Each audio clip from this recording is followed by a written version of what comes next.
There's a common misconception that teachers are all extroverted, attention-loving people, but there are actually a lot of introverts at the head of classrooms. Today on the podcast, Amber Jordan, Monica Wright, and I open up about the struggles of teaching art when you're a highly sensitive introvert. We talk about the impact of sensory overload and anxiety on our teaching, and share our own strategies for coping with the classroom chaos. This is Cindy Ingram, and welcome to the Art Class Curator podcast, where we're taking art out of the dark with thoughtful explorations and in-depth interviews designed to ignite curiosity and delight in art classrooms everywhere. Welcome, Monica and Amber, to the Art Class Curator podcast. Thank you. So what I want to do first is have you introduce yourselves, tell us what role you're in art education, and then we'll get into our topic at hand. So Monica, why don't you start and introduce yourself? My name is Monica Wright. I teach in Central Illinois. This is my 21st year of teaching. I've taught 12 years of high school, 8 years of middle school, and this is my 18th year of elementary. Wow. So you have all the different grade levels. So I think that'll be great to talk about with this conversation. Okay, Amber, what about you? All right. So my background's a little bit different. I have a corporate America background. I actually was in the world of design for several years before I came into teaching. So now I'm on my third year of teaching at Founders Classical Academy of Flower Mound, and I have grades 2 through 7. And what's fun is that Amber teaches for the same district that I used to teach for. I was at a Founders school as well, and it just so happened that we met that way. Well, I met through my website and then found that out later. So how we came together today is on Facebook, and I chose the middle school art teachers Facebook group because I think middle school is the most chaotic and emotionally draining of all the grades. And I said, hey, is anybody an introvert who is also highly sensitive, who also has anxiety that wants to be on a podcast? And surprisingly, so many people came forward to talk about this. So many people were like, yes, post a link when you're ready because I want to hear it. I don't want to be on it, but I want to listen. So I'm so excited that you guys agreed to do this because I think there's a lot of us out there. So this is going to be an interview, but I'm going to be interviewing myself as well because these things also fit me. So we're going to each kind of talk about our experience with that. And then we're going to go through sort of different topics of how to handle being a highly sensitive introvert with anxiety. Okay, so tell us about your anxiety journey. I suffer social anxiety. I do not like having eyes on me. And I noticed when I was teaching high school, I was much more nervous than when I taught middle school. My first year of teaching, I was K through 12.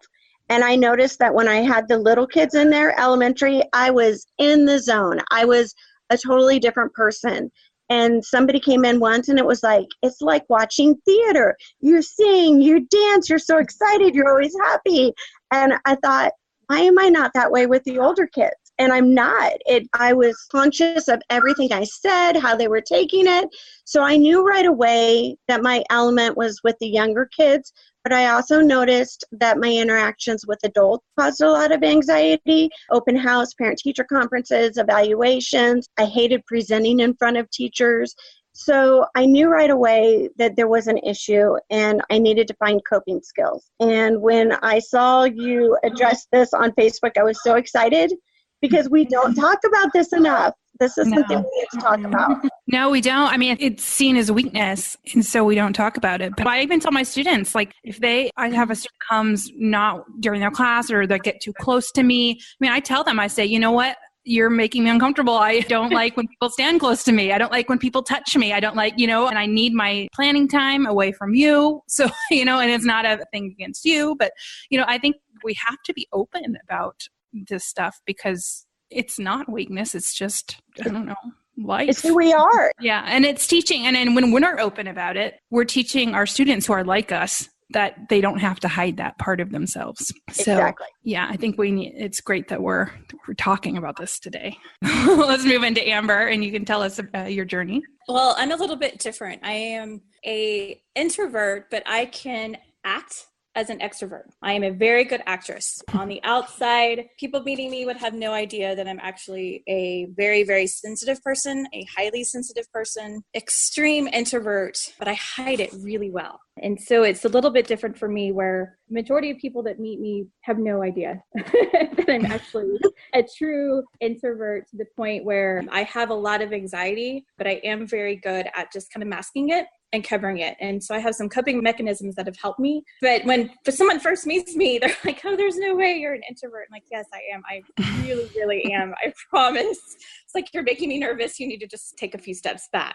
But I can fake it. I can fake being an extrovert, but it's all in training, where I'm very much truly on the inside. I process as an introvert. Everything about me, my makeup, all that, I have to do all the steps that a typical introvert would. I just don't necessarily present myself in the world that way. Yeah. And I don't know about you guys, but I don't think introvert was a thing when I was a child. Like people Right. didn't talk about that. So I always felt, probably for 20 years of my life, that I was broken. I felt like there was something wrong with me. And then it started to come out. I never studied the history of like what an introvert is, but it used to be associated with shyness and it used to be associated with anxiety, but really it's just associated with, it's about how you process your energy. And if you spend a day with people, at the end of the day, are you just completely and utterly drained? And that's kind of where introverts come from. My mom still thinks introvert is like an insult. And I'm like, no, it's just how you are. So with my journey with this is I used to have very bad social anxiety for the longest time. And I would, even in college, the only class I ever failed was an Italian class, because with an art history degree, you have to have foreign language and you have to talk in Italian. So I would be walking on my way to Italian class and I would turn around and walk away and I would just not go to class because I was so terrified Italian class. And I had no friends because it was really bad. Once I labeled it and I identified it, I've gotten a lot better. And as I've aged too, I think you just get more comfortable. But yeah, I used to suffer highly from social anxiety. Now I just have general anxiety, which is nicely controlled with medicine. So, but the teaching environment is very stressful. And another thing I mentioned is when you hear the term, this is for the listeners, that highly sensitive person, that is not someone who just cries a lot. It's someone who is overly impacted by sensory input. So loud noises, touch, smells, lights. Yeah, noise in general, clanging water bottles. Oh gosh, flipping water bottles. The metal ones that hit the ground, they hit the tile floor, and then they cling for 5 minutes afterwards. Yeah. I am honestly getting goosebumps just thinking about that sound. So if you think you might be a highly sensitive person and you've never heard about this, there actually is a test you can take online, and it's like 25 questions and you can go through them. And if you're like me, you scored like 24 out of 25, and you're like, okay, yeah, this is me. So, and we chose to be teachers, which is the most sensory inputting of things. So we're going to talk about how to deal with that. So let's talk about, I guess, the noise level in a classroom. So what sort of ideas do you have for that, Amber? How do you deal with that? That is my probably number one classroom management tool that I actually use. So my classroom, I use the noise level where I have 0, which is silent Mona Lisa. I have 1, which is spy talk. You go above a spy talk, you're too loud. 2 is low flow. 3 would be formal normal. And then above that, I don't even really talk about it. So 5 would basically be out of control. My classroom has lost its mind. So I'm really big on my noise levels. Typically, I have my kids start out. I do 0 silent for the first 10 minutes of class because I love just having them get into that creative time. Usually after 10 minutes, they kind of forget that I put them on 0. After that 10 minutes, I say, okay, well, you know what? You're doing really great. Let's spy talk. And most of them don't even know. They forget because they're so involved in the process. So for me, noise levels kind of saves my life. It's like, that is my number one tool that I use. And spy talk, and sometimes it'll get a little bit crazy and a little bit loud, and we're like, oh, like we're up here at 2, and of course today with my 3rd graders, it's like, whoa, we're out of control. They knew immediately what I meant, and they took it back down. They're like, oh, okay, we're so sorry, Miss Jordan, and they took it back down to that spy talk. And so for me, it helps me, 1, control the classroom for management, but 2, it keeps my sanity, because I don't like a really loud, noisy classroom. I know some people feel like, oh, that means they're being productive. The louder they are, the better it is. And then for me, a quiet, calm classroom means that they're in their own world. They're thinking about their projects. They're creating. And it's not just about having control. It's about letting them have that space to create. And that silence kind of, it creates that space for them just to be in the zone and where they need to be. I love that you started them out at silent because, I would have them talk at first and then anything after that would be sort of viewed as a punishment. You're talking and then you're going to silent. But if you start them out as silent, then it sort of builds that, okay, you're earning the right to go to, I love the spy talk too. That's just amazing. Yes. The little kids probably like that. Yeah. I guess even the middle schoolers would like that too. Yeah, even the middle schooler, they get it. Yeah. Ninjas are big with the middle schoolers right now. Yeah. So yeah, I think that's really important. And I think, not modeling yourself off of what you think what other people might say. So you mentioned, people thinking, oh, if it's not loud, they're not like being active in the process and they're not, but really it's about you and your environment. Right. So I know that for me, I keep a very controlled environment because I can't handle chaos very well. So It's, even getting up out of your seat, you have to get permission first. And only one person is allowed to be out of their seat at a time because if two people are out, the singer is going to lose her mind. So it's all about creating an environment that works for you so you can make it through the day. But I also love what you said about giving them that space because if they're talking the whole time, they're not thinking about their work. So I love that too. I'm pretty lucky. The way my classroom is set up, I have wonderful natural light. So with that natural light, I actually leave the classroom lights off the majority of the time. And part of that is for my sanity, because when light is sensory, so I get sensory overload if there's just the bright fluorescent lights are on, I get a headache, it makes me in a bad mood, it makes me feel anxious. But I notice when I turn off my lights, it sets the mood for my classroom. I usually have kind of some soft music playing in the background. So when they enter my classroom, they instantly know this is a change. This is something different from the hallway. This is something different from PE class.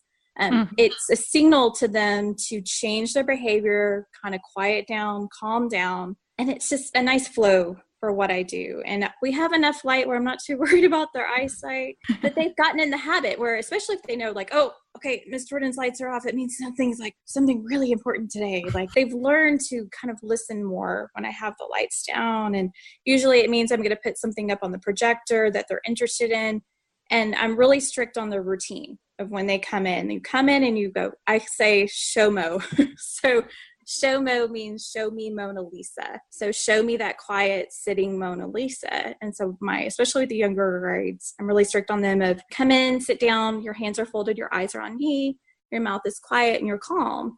And when I set that calm at the beginning of class, it makes me so much easier for me to just set the pace of my class. I'm like, all right, here we go. You're already quiet. I don't have to tell you to be quiet because you know how it should be when you come into my classroom. And so I think just setting that pace of that expectation of, this is a calm place and this is a quiet place. For me, being the personality that I am, it keeps me calm and it helps me teach. And then too, it just helps me get the class started in a fast pace. I don't like to yell and I don't like having to quiet down the rowdiness of a class. So anything that I can do that can just set that calm from the beginning is the best for my sanity. I would like to say it's the best for my class. Yes, it's the best for my class.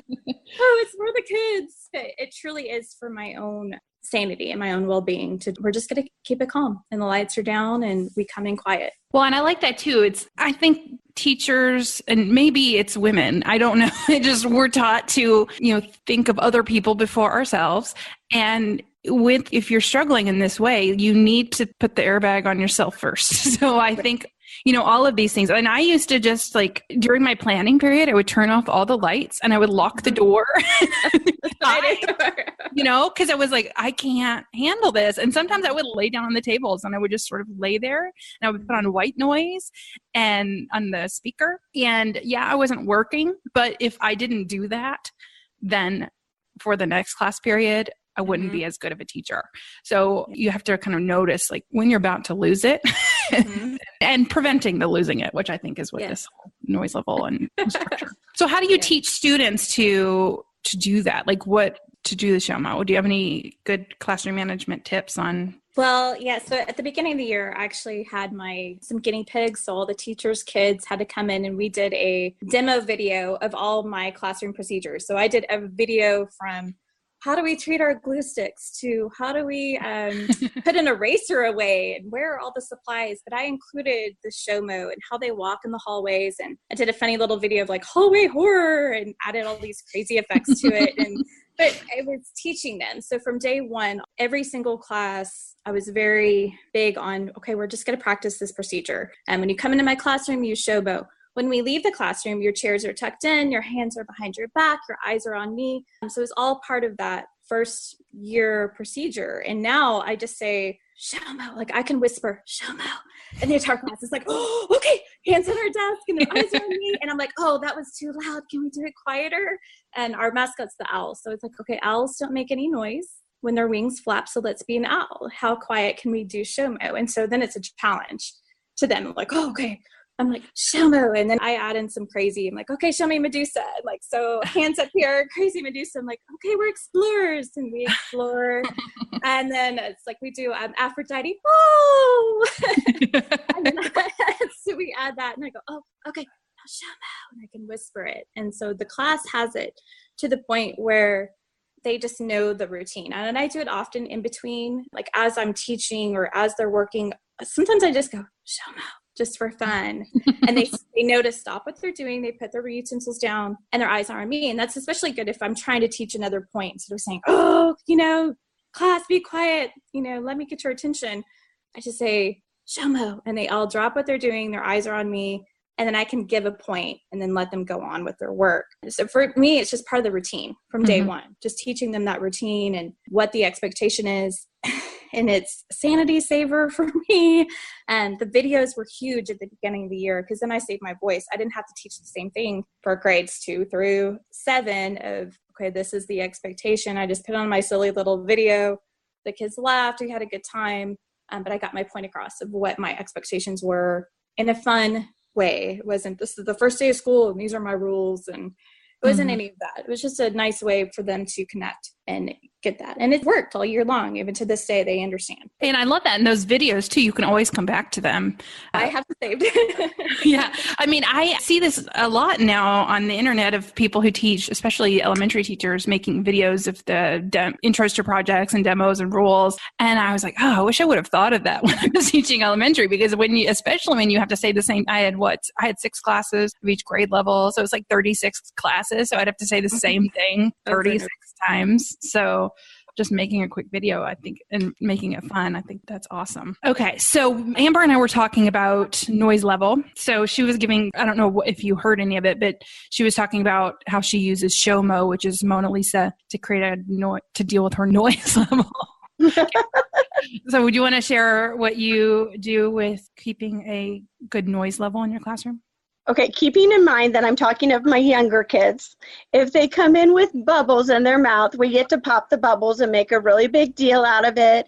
And if they're working very quietly, they get stories from me, stories from my childhood.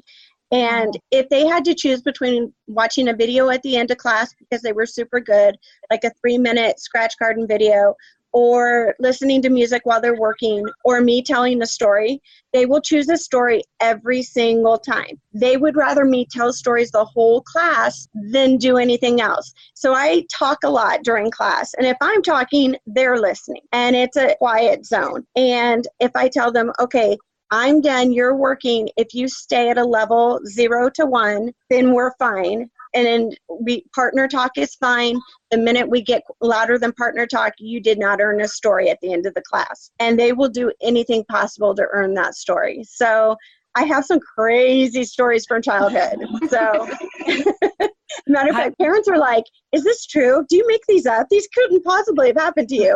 I'm like, oh no, these are all real stories. And so that helps a lot. Also, establishing procedures. We talked about how to protect, like Mona Lisa. I also do that. I've got my Mona Lisa in the corner that I point to, and how to sit and how our arms should be and how we should be quiet. They know all my supplies are pets. I put little googly eyes on all my pets, and I'm like, if you hurt, would you go home and stab your cat with a pencil? You do not stab my eraser. It's my pet. And so, believe it or not, I have the same supplies from the beginning of the year. They are almost in perfect condition. My kids take this so seriously. That's such a good tip. Middle school, not so much, but middle school, when they disrespected my supplies, I literally assigned them a number, gave them each a baggie with 8 broken crayons. That's all they got until they showed me they could respect my supplies. And after that, I had no problems in middle school. So it works for all grades. I'm going to go and draw cat ears on all my erasers first thing in the morning. Don't hurt the kitty. Exactly. So good. That is genius. Good eyes on everything. Oh my gosh. I would do it on the tables too, because I'm like, don't hit the tables. It's true. I do. Everything. Yes, it works. It works. That is awesome. And it keeps the noise level down because I cannot stand when they hit the tables. So I'm like, you are hitting my pet. And they're like, then they'll pet it. They're like, oh, I'm so sorry. I'm like, thank you. I love that. That is so good. And well, I love your story idea too, because you're finding something that they enjoy. You're finding a reward. It's not some sort of like fake reward where they get candy or something. Like they're getting something they genuinely like and enjoy. They're getting a closer connection with you by hearing your stories and hearing you talk. And it's just building that classroom relationship of fun and connection. And that's really cool. And now I want to hear one of your stories, but maybe at the end. I could tell you one. It'll get you. Yeah, it's crazy. It's okay. Sure. Why not? At the end. That's awesome. So yeah, noise level is one. I do this noise level too, like 0, 1, and 2. And I'm not as good at enforcing it, it sounds like, as you guys are, but I do. And I think that this came from Anna Nichols from at the blog Managing the Art Classroom. I don't know if she, but you write the word art on the board. And if it gets kind of loud, you erase the A. That's a warning. And then you erase the R, continues to get loud. And then they lose like 5 minutes of talking. And then if they erase the T, then you lose the entire class period of talking. And that works really well for middle school because they just love to talk so much. They don't want to lose that privilege. But in general, I try to like make sure that it's nice and quiet because my A or what I would erase an A for would probably be a lot quieter than what another teacher would erase the A for. But I just got to keep it low. Okay. So what about those students who are always up in your face? What do you do about those guys?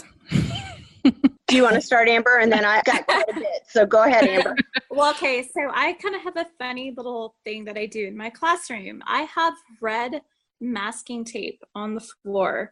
So I have my podium up at the front. I have my little rug. My rug is my zone. And I put red tape on the floor by my whiteboard. So my podium is up front and my whiteboard. And students are not allowed to cross the red line. And that way, there's 2 things. Well, one is a safety issue. I don't want them. I have, my projectors up there. My TV is up there. And I just don't want them near my whiteboard. And 2 is, honestly, it's just my personal space. And so I've taught them from day 1 to just kind of not go past the red line or the rug. They can't get onto the rug space. They can talk to me kind of behind the podium. We're at a comfortable distance, but I just don't want them wandering around the room and just magically popping up in front of me. And I am a big on you have to stay in your seat, raise your hand, and wait until I call on you. If I don't like the wandering around the room and just random children popping up and showing up, either at my podium or at my desk or just appearing next to me.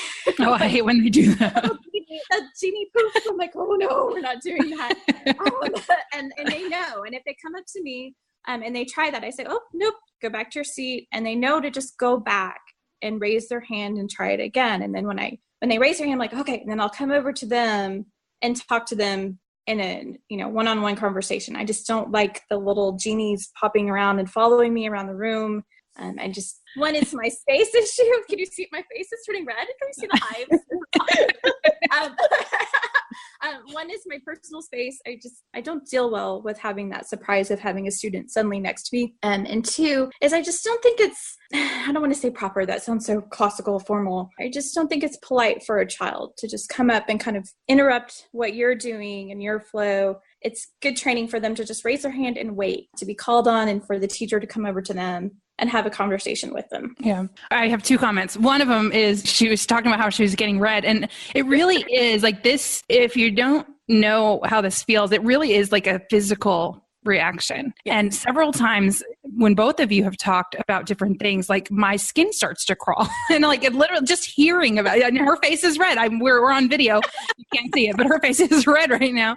Mine, I get goosebumps and I get chilled. And like, it's like the hair stands up at the back of your neck. Like that is how I feel like if I were to start talking about like screeching noises or styrofoam or like, different things, like I would have physical reactions to them. So it's not like, this is not just sort of a thing that's in our heads. It's like a bodily reaction. So I want to point that out. All right. I'll jump in then. I'm going to address a couple things.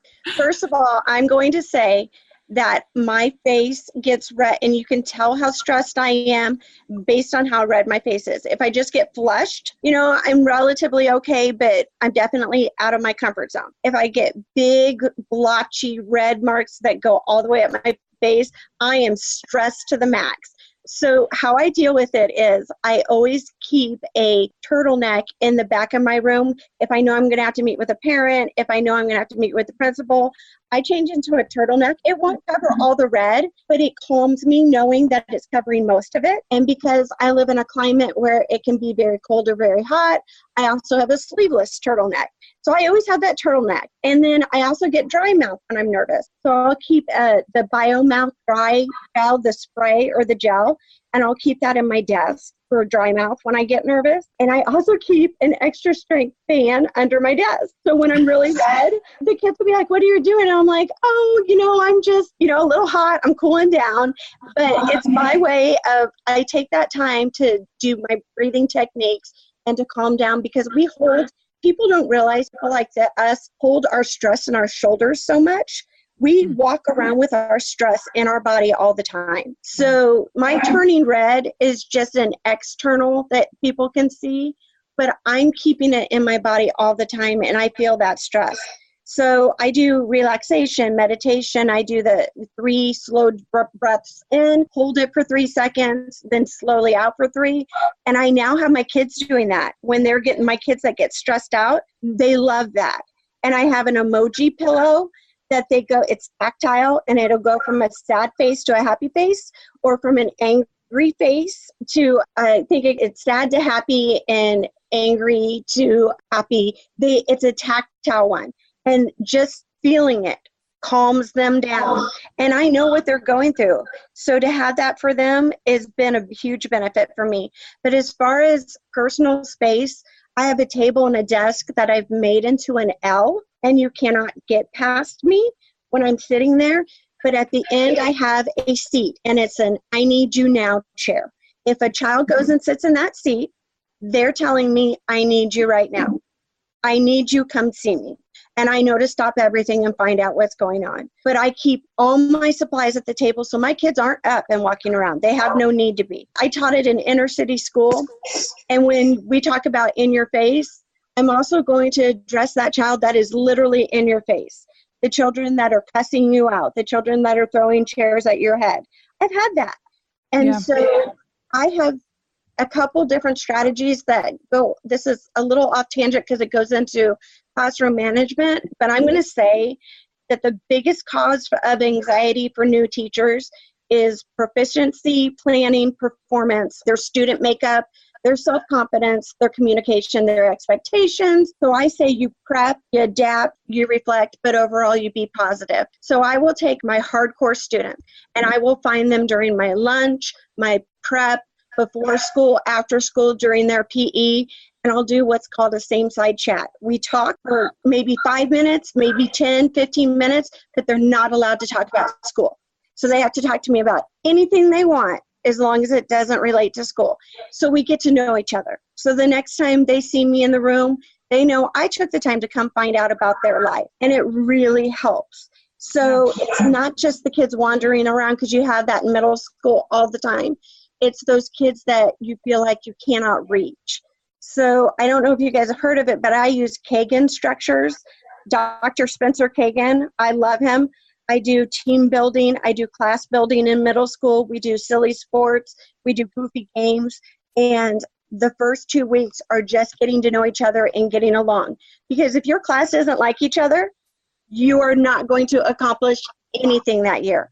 And you are going to be so stressed, and your anxiety is going to, When I moved to middle school, especially my inner city middle school, I used to always love school. I cried the first 2 weeks. I had never cried in 20 years. I wasn't, how am I ever going to reach these kids is what I thought. But it happened. And it took culture of being positive.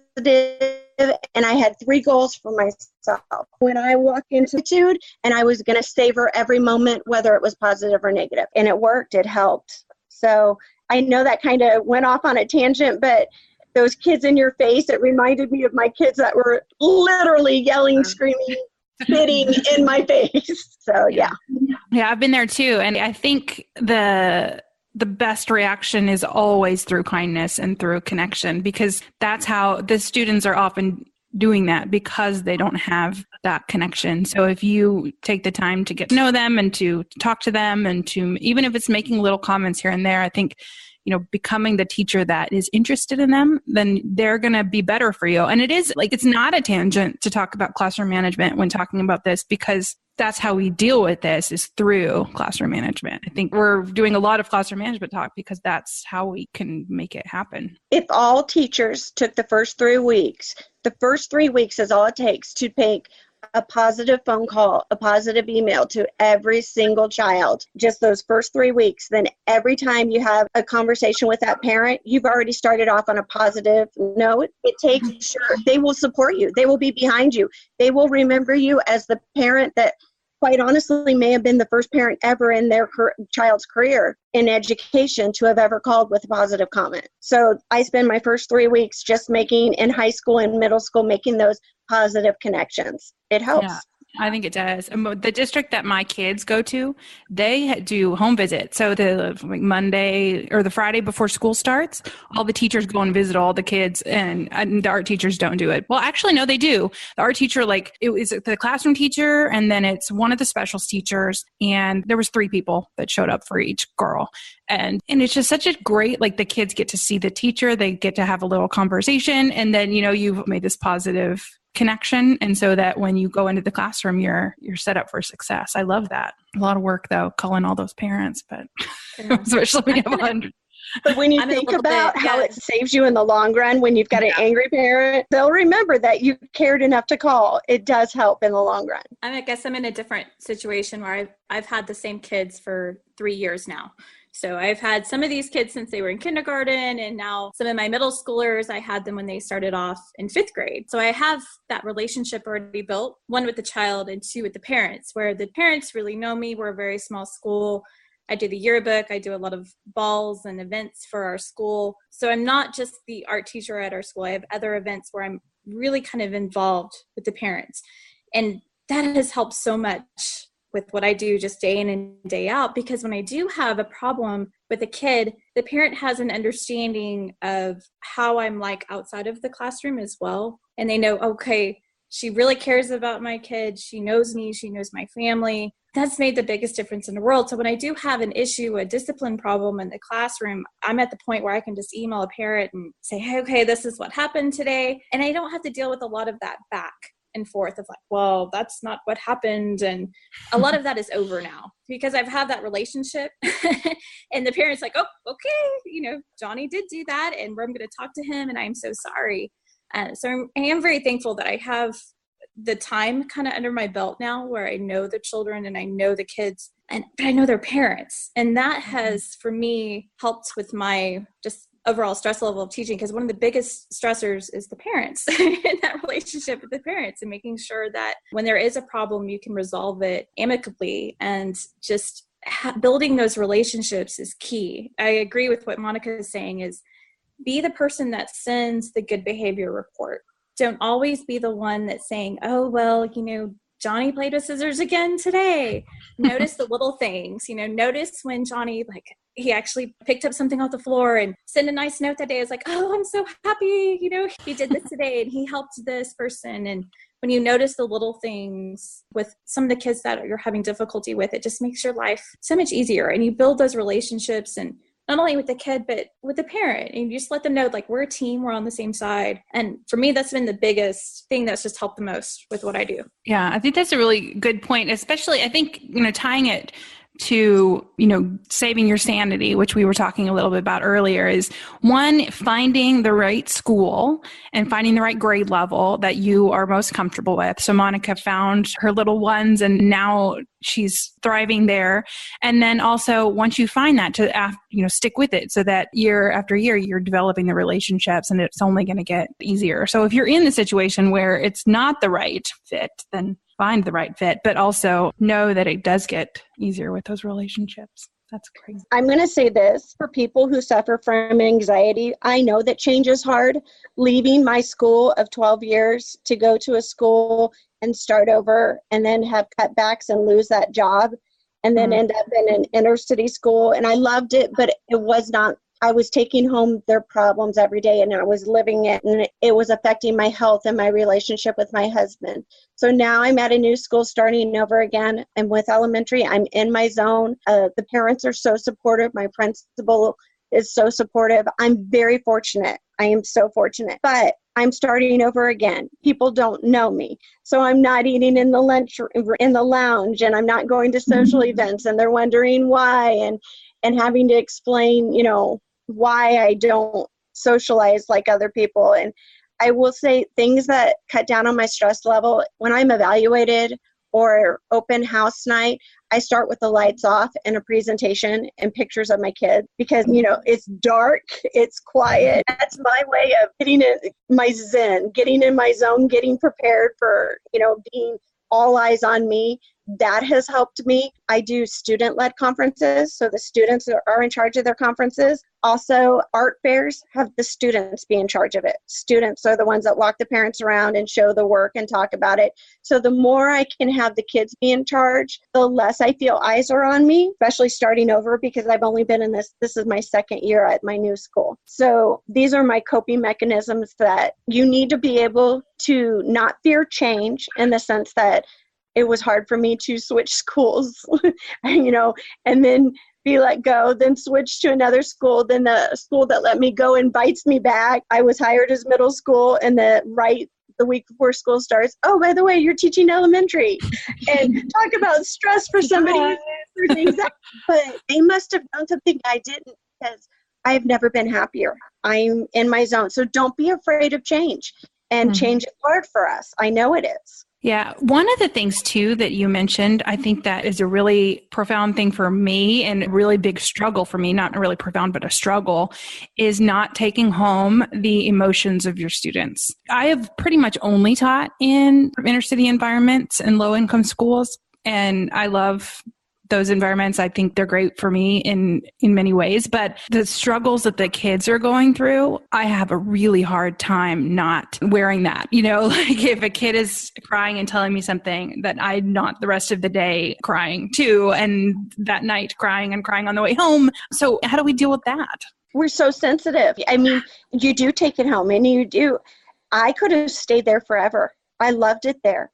It was so hard for me to leave them, but I left them for my health because the things my kids were going through, I mean, when I go in the next day and I'm like, oh, I had an argument with my husband on the way to school because we commute 2 hours together. And, oh, last night my neighborhood was shot up. I mean, and it's like, that's all I can think about the rest of the day. I mean, this poor child. So I was spending my lunchtime. I was having kids come in during lunch and before and after school just to have a safe space, and being this person who is an introvert, and it was my time to decompress. It wasn't the right place for me, and for you to be able to be in your zone in an inner city school, I commend you because we need you.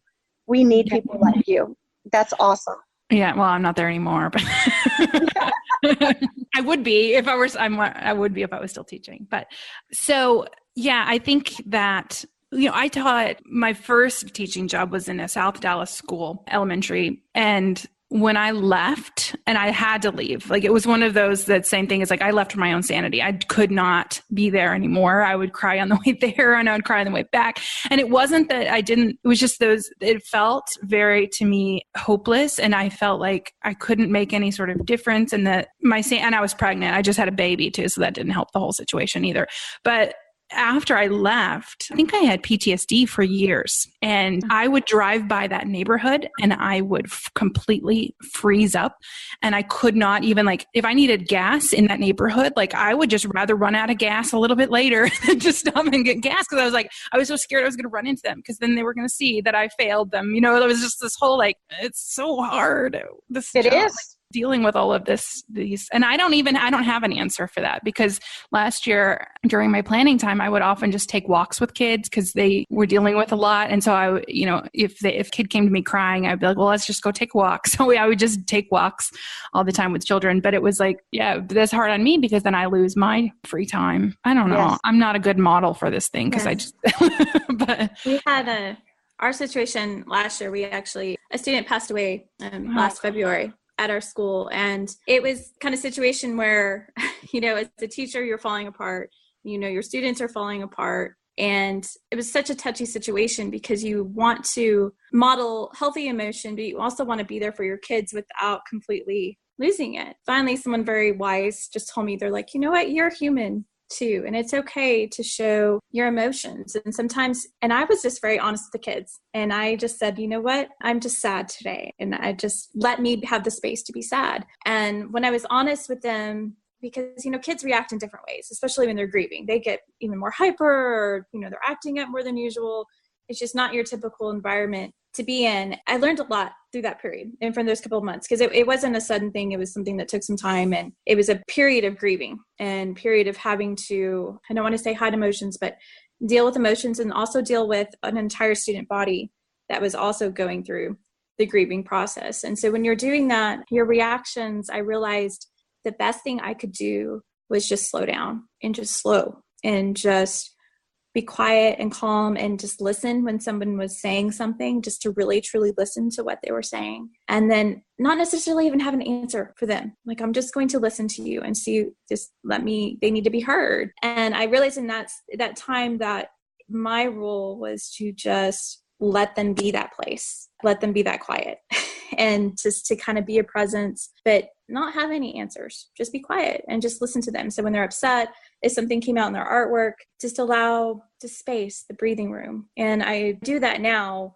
where, even if we don't have such a huge trauma like that, I mean, thank goodness we haven't had anything that bad this year, but there's kids that have a lot of stuff going on. Middle school is crazy time for everybody, and we have a lot of big emotions, and everybody has something going on. But if I approach a child and they come upset, if I'm just, okay, talk to me, tell me about it, and I give them that space, I don't have to have the answers. That's not my job. But my job is just to be that quiet space for them. And I found that that's the best role for me, one, for my sanity, and two, for my personal peace, because then I can come home and then I know for myself that I need that space and I need that quiet. So I'm modeling truly what my personality is, but I'm also modeling what a child doesn't understand how to do yet. And so if I can do that at home, and like, okay, when I get home, my kids know if I come directly to the bathtub, we're in trouble.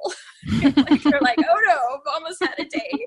And they just know that if the door is closed and I come in and I close the door and I turn on the bath water, and they know that I need space. And so I think that's something that not only do we need a model, but in a way, you kind of have to teach that to kids. It's not necessarily something that is inherent to them. And they'll try to occupy their time with something else, just like an adult. When something goes wrong, you want to fix it. But sometimes you just have to teach that there's not a solution to every problem. There's not necessarily going to be the right words.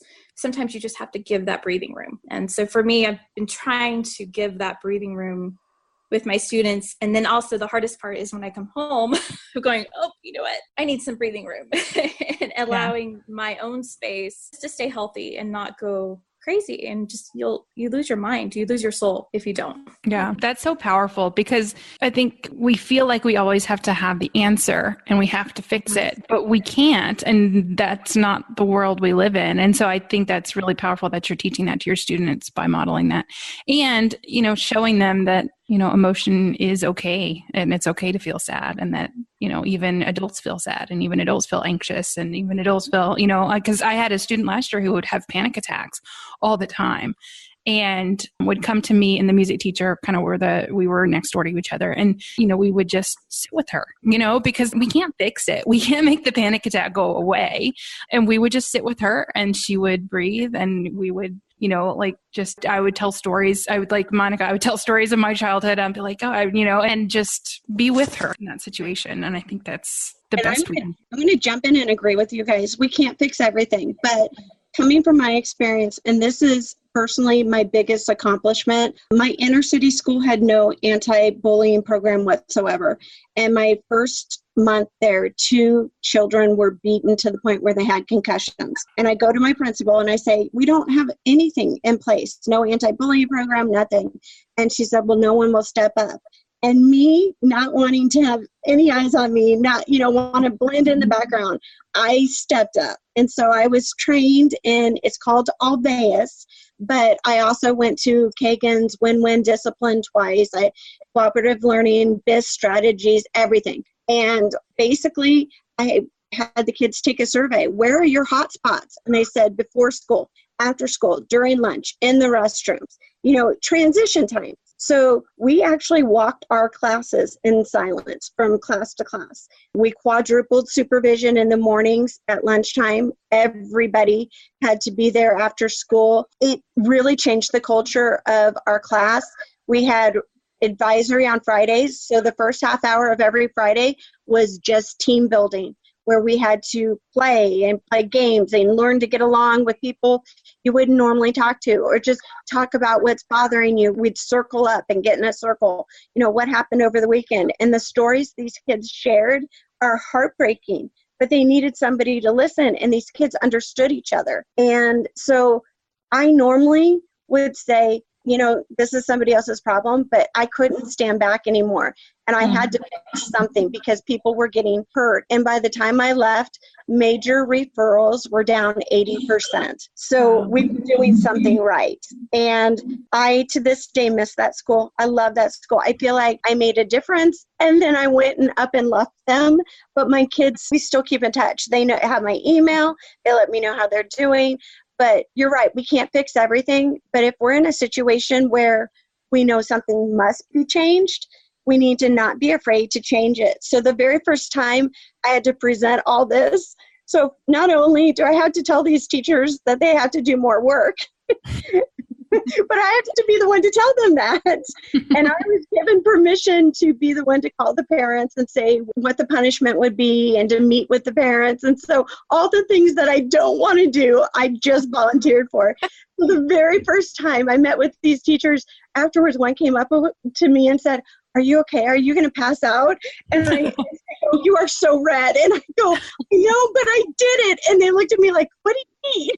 But I was just so proud of myself that I was able to get up in front of everybody and say, hey, this is what's best for the kids. This is what we're going to do. We're all in it together. And I, of all people, was the one. And they didn't realize until they got to know me better what a big moment that was for me. I mean, yeah. Well, that's amazing. And one thing I think that I'm noticing as we're talking is that a lot of this is about really being aware. So it's noticing little things that if you give yourself the space to pay attention to how you're feeling and pay attention to how your students are feeling and pay attention to your surroundings. And we're kind of oversensitive to our surroundings as is. So we notice those things, but I think that is a way to deal with this. And one of the things you said, and it wasn't even really related to this whole idea of, teaching with anxiety, but you said, what are your hot spots? And that kind of stood out to me. And I was like thinking through your day as a teacher, what are your hot spots? What are the times where you're feeling like you're going to lose it? What are the times where you're feeling where your skin's crawling or your face is getting red? And like finding solutions for those little things. So it's like, even like keeping a journal, like, okay, I really got upset when 7th grade was there today and this is what they did. And you start to notice, okay, well, it was because of this noise they did or whatever, and then you start to fix those little things. I think that's a good lesson, even though it wasn't really related to the bullying thing. Well, I think the bullying is amazing, but I'm like, oh, what are your hot spots? I'm like, I love that. I have a really big hot spot. And I've actually trained my first period class to recognize it.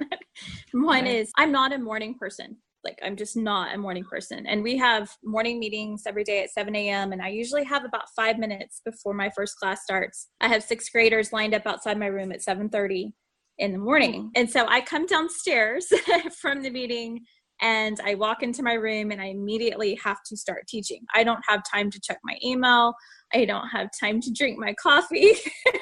I don't have time to do anything for myself or anything, just teacher related before I have to instantly start my day. So I still have my bags, on me as I'm walking down from our meeting. And I've kind of taught the kids in a way to just give me a little bit of space. So if Miss Jordan still has her coffee is still at the top of her mug, just give me just a little bit of minute to just drink a couple sips and think over my day and kind of calm down before I start into a lesson, because they understand that they're kind of a little stressful first thing in the morning. They're very hyper. I am not. I've got 36 graders that are already bouncing off the walls. They're being very loud. They're throwing their books down. And so they've kind of learned to, as they come into my classroom, okay, we're not going to slam our books down on the table. We're just going to kind of gingerly walk in, put our things down. And I've gotten one kid that they're so trained. They're like, have you had your coffee yet today, Miss Jordan? And I'm like, nope, still working on it. Give me 5 more minutes. And they're like, okay, just let us know when you're ready. And we're like, okay, we're almost there. It's to that point where just kind of little cues of letting them know, like, you know what, you've just got a lot more energy than I do. I'm not a morning person. And it is kind of a trigger. If I had to start my day with just chaos and noise and they're throwing their books down, they're screaming across the room at each other, it sets me off on the wrong tone. And I just don't like to start my day that way. So I've been trying really hard to help them understand, okay, you're coming into a new environment. You need to respect, 1, my classroom, and 2, my space. If we're going to come in quietly in the morning and we're not going to be this crazy loud that they are rambunctious. And it's taken some time, but now we're in May and they've kind of getting it. I actually have one kid, they bring me I get text messages from them, you need a coffee this morning? I'm like, oh my goodness, yes. So it's like, we have an Edson's around the corner and they're like, Miss Jordan, we have coffee for you. I'm like, yes, you are trained well, my child. You're doing great. And so it's just the little things like that. But I am aware of my hot spots. The other is lunch. If I start to get hungry, the 2nd graders kind of get on my nerves a little bit. And I'm realizing there are different spots in the day when I definitely have more energy. Study hall, at the end of the day, is not very good because I'm exhausted. They're tired. They're tired of listening. So it's kind of just controlled chaos at this point, but we'll see. Yeah. One of my hot spots was after school. So I couldn't do art clubs because by the end of the day, I could not muster any more interactions with any more people. And so even the music teacher was she's the complete opposite of me. It's awesome. I'm going to have her on the podcast. We just haven't scheduled it yet. So I can't wait for y'all to hear me talk with her. But she's always has everybody always around her and it's next door. So they're always like, oh, let's go into Mrs. Ingram's room. And I'm like, no, let's all go back to the music room because we can't handle this right now. Or I'd just leave and go somewhere else because I can't. I noticed, I felt guilty because I'm not doing the after school programs and they wanted it. They wanted an art club so bad, but I had to say no because I'm like, I just can't physically handle that addition of more. And it's not the teaching. It's just noise and people. And I can't do it. I'm like, I gotta go. See you later. Bye. Good luck. I'm out of here. Music teacher would send her kids in to practice. She would run 600 clubs and she would have one club going in one room. And then she'd be like, okay, you guys go practice your ukuleles in the art room. And I was like, oh, let's not do that. So I would be like, okay, I'm going to leave early today. I'll see you later. I'm going to go work from Starbucks the rest of the day because I can't. Yeah. I like everything structured. A couple of my hot spots I've noticed, now that I'm at elementary, I have classes that'll show up 6-7 minutes early. They'll come right after morning announcements. I lock my door. I need that time.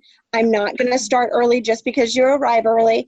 And then I have teachers that can be 7 to 8 minutes late. So I have 2 classes.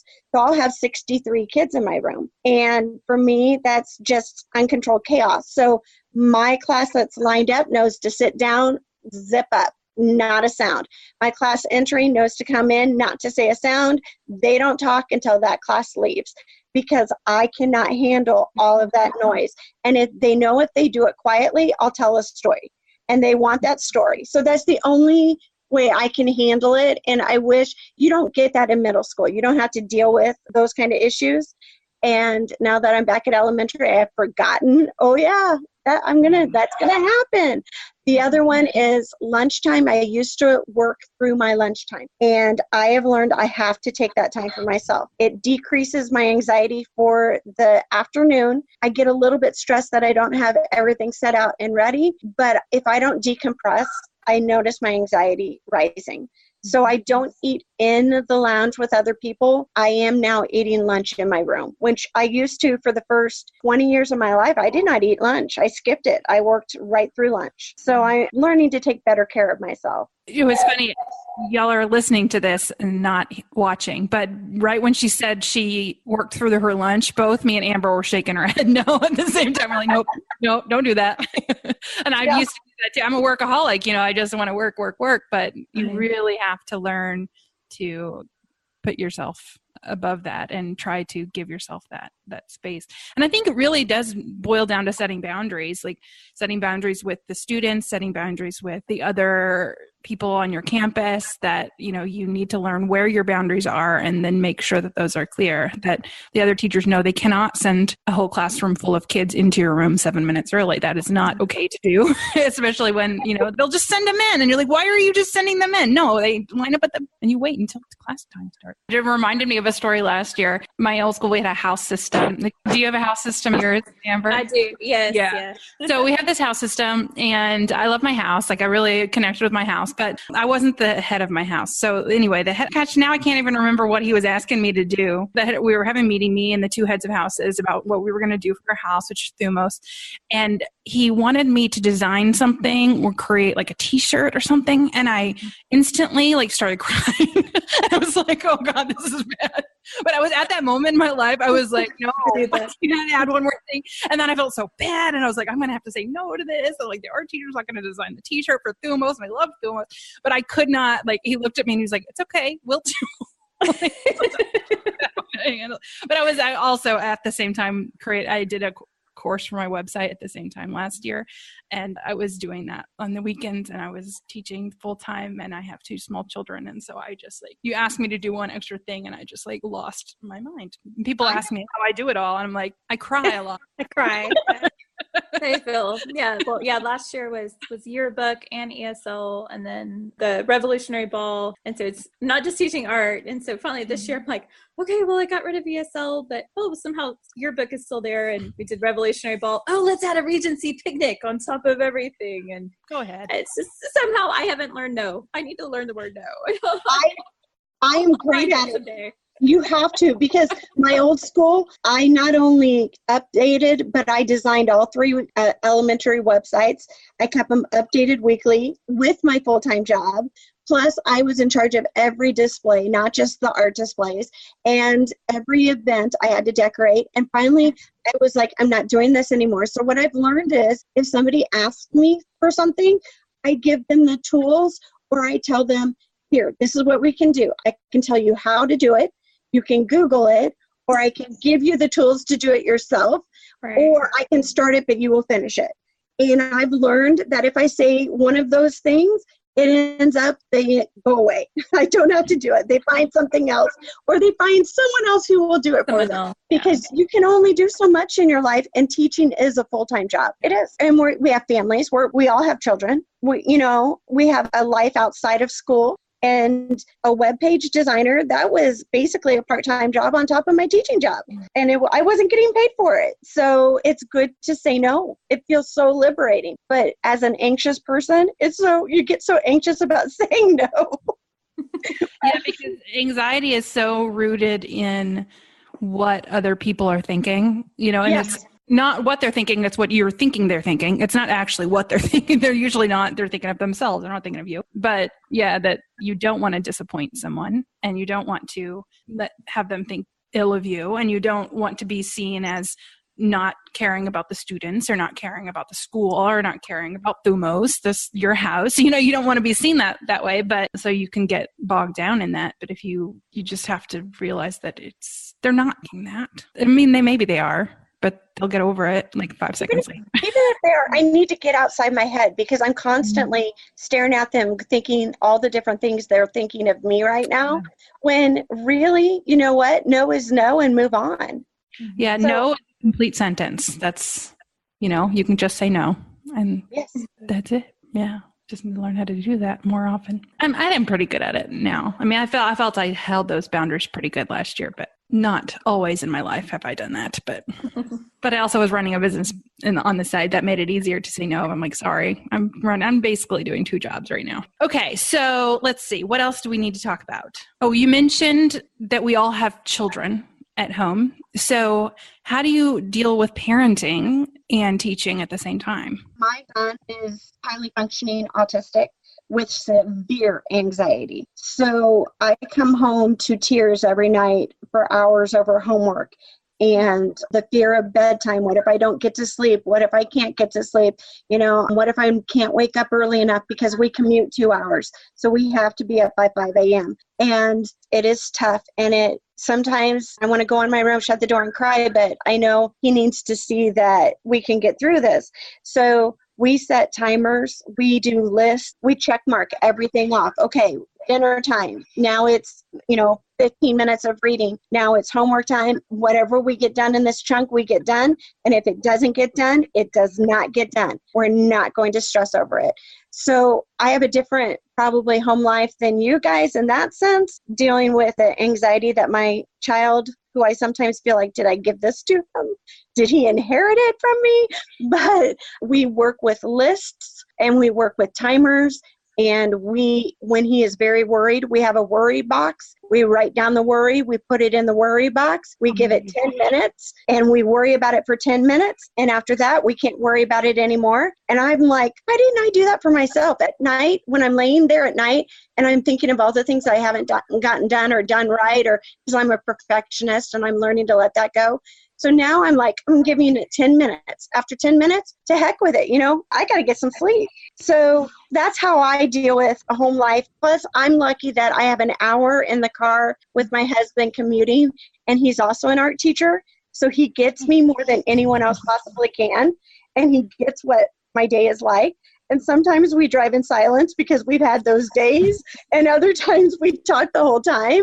But we shut everything off early in our house. 8 o'clock is, if things aren't done by 8, they're not getting done, and that's okay. Yeah. You know what? I also have my daughter sounds a lot like your son. She has very extreme anxiety, and it was a really hard thing for me at first because I always thought my anxiety came from things in my life, like the alcoholic father who abandoned me when I was a child and, that sort of thing. You just think that it's because of that. So I have this daughter who has this lovely home life with 2 stable parents who both work, and they're, I was home for a long time with her. And then all of a sudden she has the same anxiety I have. She has the same sensory problems I have. Like, she doesn't like to be touched. She doesn't, she's me, but 8, and I was like, okay, so this is just a thing we have. And I gave it to her genetically because she's me, but like, it opened my eyes to anxiety in a whole different way. Just see it just manifest in this little person who didn't have any of the same problems that I had. But also, we do the same thing. I'm going to use that worry box thing. I'm going to write that down so I forget it because we need that. Right. But we do the list thing. And I also talk to her about my anxiety as well, because I think she likes to know that she's not alone, and that, if I'm feeling anxious, and I will tell her, I'm like, I'm feeling anxious about this right now. And I think she likes that. She likes to know that, like, she's not crazy, and sometimes she'll be like, can you tell me about something you're worried about? Like, just so that she knows that it's kind of normal to worry sometimes. So it's really interesting. But and when you come home to someone who's having anxiety issues, you have to be with them, and you can't take that time for yourself sometimes. So it's very hard Yes. thing to do. My poor 3 kids go to school with me. They're at my school. Oh. And I'm also their teacher and teacher. So the poor little darlings get me all day long. But they put in the same hours I do. So if I'm staying there late, and of course I'm there at 7 a.m., they're there at 7 a.m. So we use our car time. It sounds like similar to Monica. When we're driving, we have 30 minutes, not 2 hours like you do, but we have 30 minutes in the morning and 30 minutes after school. And that's kind of our decompression time. But for home life, I'm real kind of clear. We try to get all our homework done at school, just kind of the same mentality of you leave your work at work, we leave our school, at school. And so we try to do our homework there before we even leave. I don't like getting home and then having dinner and having to pull out more schoolwork. It's just not good for us. Like when we're home, we want to just relax and decompress from the day. I don't want to have to talk about, their homework or what they have to do. We just try to leave it back in the school grounds because we're there enough hours of the day to get it all covered. We're there a lot longer than the normal kids are. So we get it done at that time. But my kids are actually the polar opposites. My husband is an extreme introvert, and we have the 3 most extroverted children you have ever met.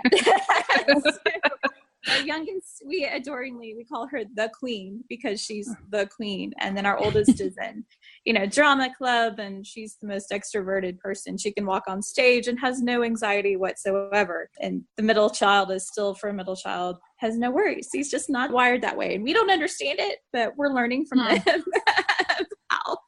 how to function in the world. We're kind of teaching them to be kind to the softer people in the world because they're the loud ones, and they're, they're full of confidence and the energy. And so at home, they've kind of learned to go to their zone, to give everybody kind of space, either the front porch or, their bedrooms. And we just kind of space out and give each other time to decompress because our day is very intense, especially at our school. I think Cindy understands the curriculum that we have is just very rigorous.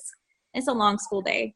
And so by the time we get home, the last thing they want to do is talk about schoolwork or any of that. So we try to just make just a division line. And when we get home, we're like, oh, let's go for a walk. Let's go to the playground. But we're not talking about that history test coming up or that Latin homework. We try to just kind of save that for the car rides and save that for when we're in our school space. Yeah. I'm a firm believer in not taking work home. I mean, it's not always possible, but I work from home now, so that's a problem. But I really do feel like, just like what Monica said is, at 8:00, if it's not done, it's not done. Life will go on tomorrow if you're not 100% ready for it tomorrow. Things will work out, and your sanity is more important than doing that last thing, says the person who just spent 10 to 12 hours working on one project. But, it's not always a good in practice, but I do try my hardest because that brings me to a question I have because first of all, I used to do overnighters. I was known at my school for doing overnighters. I could not go to bed until everything was done. That was my younger years. But I have noticed first thing I did when you contacted us was I sent out an email to all my staff at both my schools saying, hey, do any of you know anyone that suffers from, social anxiety or stress, or are any of you introverts? How do you deal with it? And first of all, that was so liberating because in that email, I explained why I don't eat in the lunchroom and the lounge and why I don't go to social gatherings. I was amazed at how many people that I didn't know very well that emailed me back, or from other schools that I don't even go to because somebody said, hey, a friend of mine at your school sent this to me. I have crippling anxiety and this is how I deal with this. Or this person I didn't know very well said, hey, I really want to sit down and talk with you. And we ended up talking his whole plan time. But the one thing we all had in common, and I noticed, was that we all overplan. We all tend to, the way we deal with it is to plan to the extreme. Do you guys do that too? Is it just me? I used to. I did. I used to. I had a planner for my planner. And, and I had a color coordinated planner. That is, I will say that is the one thing my oldest has gotten from me. Her planner is color coordinated, and now she recycles it and it's full of artwork. It's gorgeous. Like I'm going to sell her planner. But I am an over planner. And one thing that actually my youngest child has taught me is that I can plan as much as I want, but my plan is going to change. Yes. And so I've really learned to just kind of go with the flow with her. And then of course, just with teaching in general has taught me so much. I mean, my schedule every day, last 3 weeks of testing, I have no idea what classes I'm getting, who's coming in the door, how many kids.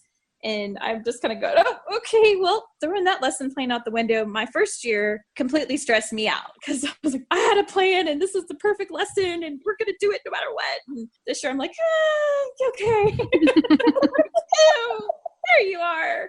You're coming today. Okay, let's see, just the free paint or something. Like I learned to just let it go a little bit more because it's not worth it. It's not worth going back and being so stressed out about it and trying so hard to hold on to my ideal of what I think has to be done when not necessarily it has to be done at that level. Yes. Okay. So down here. I think that anxiety is, and this is based off of what I've learned in years of therapy, but I think anxiety is rooted in one, perfectionism and expectation, and perfectionism and over planning. I think you're setting yourself up to fail. And I have always been, I would say, a perfectionist. And I still am a perfectionist, and I have to let it go. Like what some of the things my husband says is, he says, your good enough is someone else's excellent. Like I set standards too high for myself. I set standards too high for the people around me. And that's just setting ourselves up to fail. And I think, I overplan when it comes to like, if I'm going to deliver a lesson that I've never done before, and I'm not 100% confident in the material, in the plan, in knowing like the timing and the pacing of the lesson is going to work out exactly like what I think in my head, I feel a lot of anxiety. And there's certain topics that I feel a lot of anxiety teaching. Like I get panic attacks when I have to teach Renaissance and ancient Egypt. And you notice in the resource library, my membership site, there was not a Renaissance lesson for like years because like, I noticed. Amber's like, I know, I've been wanting one and you didn't post one. It's okay. I love Renaissance. Ancient Greece just now arrived. But which is excellent. It's great. But because I feel like if I don't, like those are two, like Renaissance and ancient Egypt are like big topics, and there's so much expectation of getting it right, and they're so interesting, and everyone loves ancient Egypt. So I'm like, I'm going to screw this up royally because you're expecting this amazing lesson from ancient Egypt, and I can't cover 3,000 years of ancient Egypt art history and be perfect at it. And so, I build myself up in this panic, and it's so funny. And I did it with Australian Aboriginal art too, but I think I've finally gotten over that one. But it's just like I have to know the material, and I have to know it in my heart and my soul, I broke my podium actually the other day because I had one book, on top of it. I had my backup book, which is like, about 5 inches thick of my original, huge art history book, just in case I like messed up a detail of one of them. And so I put the heavier book on top of the other 2 books I already had on my podium, and the whole thing fell to the ground. So it didn't matter what I wanted, but that's kind of an example of my perfectionism at play. What I was so wanting to make sure I had it right that I kind of blew the whole thing up because I wanted to get it right, and it was my overthinking, my overplanning, and it kind of ended up being a disaster anyway, where I should have just made a 1-page copy and gone off of that instead of trying to make sure I had every detail correct. But that goes back to my anxiety. And I'm very fortunate. I have some very, very smart kids, and they catch on quick, and they ask me questions that on the spot, sometimes I'm like, it's like, Augustus Suprema Porter. And they're like, well, what was the date of that battle, that naval victory battle with, And I was like, oh, okay. So I'm flipping through my book, the Battle of Actium, 31 BCE. And like one kid kind of looks at me and they're like, it was not no. And like, I'm like, we'll fix it tomorrow. But that goes back to just my anxiety of wanting to make sure I have all the answers and be completely prepared, where, even if I try my best to be completely prepared, I'm just going to break my podium. So now I'm learning to just, So let it go a little bit, put the big 5-inch book on the table, and then, roll off of the one worksheet, and we'll go from there. It's a process. Learning. My husband and I spend the weekends doing my online plan book to make sure it's always 2 weeks in advance, and it has the I can statements and my state goals and all these things. And he's more, we'll be driving and he'll be like, so what are you doing with fourth grade today? And I'm like, well, what are you doing? Oh, well, I don't really know yet. That to me would just get me shaking, not knowing. And I'm getting better at it. Like every day on the way home, I couldn't talk to him until I had updated my art-based page with everything we had done that day. And I've set my phone down. It's like, no, this is my time with my husband. I'm getting better at it, but I do overplan. And when I was in my evaluation with my principal, he just looked at me and he's like, I don't know what to say to you. And I'm like, oh no, what did I do wrong? And he's like, you wrote so many things that you should have done differently under what he's like, things I never would have thought of, and things. He goes, what goes through your mind? And I said, well, I have the reflection journal and I reflect every night. And he goes, how thick is that journal? And I said, well, I'm getting better at it, because when I looked through it, I was only seeing the negatives and I was forgetting all the wonderful things that had happened that day. And I said, so when I said that I was going to be present and choose my attitude and slow down and enjoy the moments, one of the things I've learned is when I start my reflection at night, the first 5 things that went awesome that day. And then I can write about things I want to do differently and improve upon. But I was so scared. I had no idea the look on his face. And he's just like, we're just going to skip this because I have nothing to say. You've said more than I ever would have, because I didn't see anything wrong with it. And you just kept going. I have done that. I've had bosses that said, you're writing yourself and your pay is based on this. They're like, you're doing a great job. Why are you so hard on yourself? I'm like, that's my natural state is to be hard on myself. What are you talking about? We're very hard on ourselves, and we need to learn to not do that. We really do, because we're doing our best, and that's all anybody can do. Yeah, for sure. This is going to be a longer episode. There was one thing I wanted to point out. I had another podcast interview, and it was with, her name was Lana Yelenev, and you might have already listened to it. Y'all have not, because the podcast hasn't launched yet. But one of the things that she said that I thought was great, and she's not an art teacher, but she said to check in. She did check-in times with herself and her family, every day. And I think everything that we're talking about, can boil down to that. Are you checking in with yourself? Are you, maybe every hour, every day, just stop and go, okay, how am I doing? What can I do better? Or not what can I, don't criticize yourself, but what can I do to make myself feel the way I should feel? How can I reduce my stress level? How can I be more present and mindful? And I think being present and mindful is such an important thing. And that's what Monica was just saying with her reflection, but also just being okay, being in the moment and not criticizing yourself and all of the things. I think it's just I'm not saying this very eloquently, but you're right on though. So I think that people who are like us probably are listening to this going, yeah. And hopefully the people who are not like us are listening too. They kept listening, and they're understanding their children and their students and their coworkers who are like us. So I'll put that in the intro too. It'll be like, if you're not like this, just listen so you understand what it's like. Okay, well, that was, I think it was super fun to talk with people who are similar neuroses. And sorry. It's not, being an introvert's not a neuroses. It's just, maybe I don't know the definition of that word, actually, now that I think about it. But anyway, thank you guys so much for joining me today. And we will put links in the show notes to things we talked about. I know that Monica especially mentioned some different strategies and stuff that she's used. And then I'll link those. I'm going to send you some information, because I had a bunch of colleagues give me things that work for them that may work for somebody that doesn't work for me. So I'll send those. Yeah, that'd be great. So I always end the podcast with the same question. And that question is, which artwork changed your life? Who wants to start? Okay, I'm going to start just because you said that the Renaissance like makes you really nervous. And it's actually my favorite.